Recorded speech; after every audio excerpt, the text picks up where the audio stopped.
it's Anya here at Our Gabled Home, where I like to share tips for a simple, beautiful, healthy, and sustainable living. And the fall season is upon us, so we usually have an abundance of apples, and I just love when you have your own apple tree, how these apples are not what you get in the supermarket, but usually their taste is really good, and you're probably making a lot of apple recipes. And in today's video, I would like to share a recipe for homemade apple cider vinegar that you can make from your apple scraps.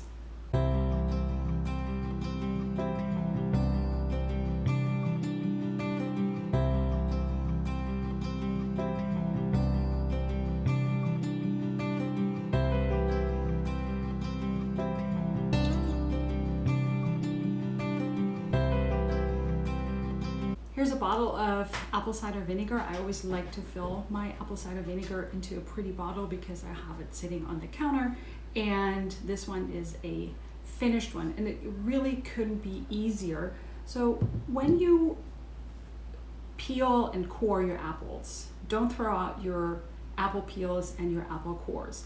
Just save them. And sometimes when I'm just using a few apples and I don't have enough for making apple cider vinegar, then I just take a Ziploc bag, put all the apple peels and the cores in the Ziploc bag and freeze it, and then always add a little bit more.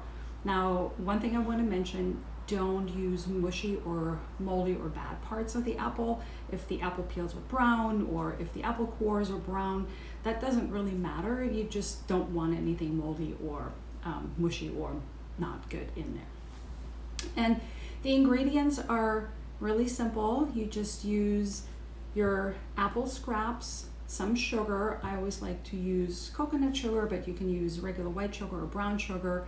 And some people have used honey. I have not tried that. Some water, and because I'm sometimes a little bit impatient, I like to speed things along, so I add a little bit of already made apple cider vinegar to my mix. And here is how I make it.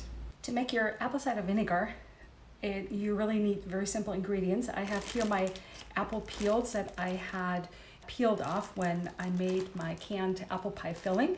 And because I wasn't ready to make the apple cider vinegar right away, I actually just froze them in a little plastic Ziploc bag.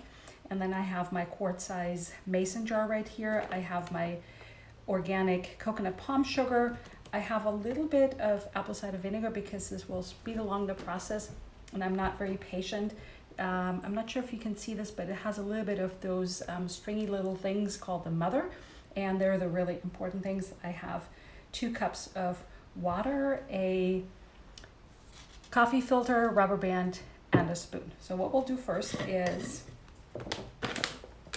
put the apple peels and cores into the mason jar, and it's okay if they're brown. That's actually not a problem. You just don't want them moldy or mushy or anything. And so as you can see, this is quite a bit. I'm gonna press it down and then take about 2 tablespoons of sugar and dissolve it and the 2 cups of water. We're doing that here.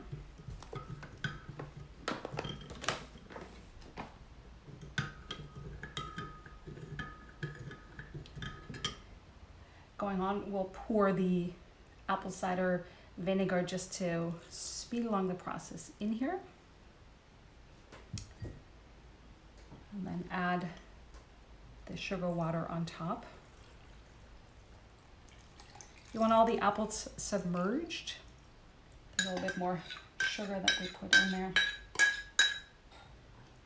And we press that down because you don't want the apple peels to come right up on top. You can also use a fermentation weight to weigh the apple peels down. And all I'm going to do is use a coffee filter and a rubber band around it. You can cut it out and make it a little bit more neat, but this will do the trick. And then you just let it sit for 2 weeks and we'll come back and check how it's doing.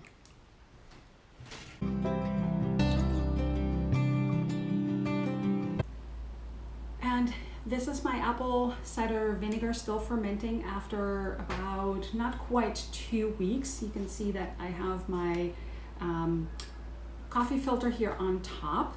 Now, this is what you do. After 10 days, 2 weeks, you just smell it, and it should smell pleasantly sour. If it doesn't have that smell, you can also taste a little bit.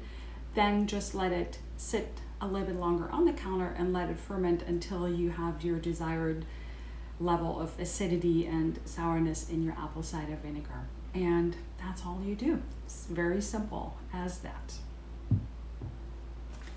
If you enjoyed this video, please give me a thumbs up. If you're new to my channel, please hit the subscribe button down below. I upload new content every week. You can also ask me all your questions and leave your comments in the comment box below. You can also hop on to my blog at owlgabled.home, where I have more tips and recipes. Thank you so much for watching. I look forward to seeing you here next time.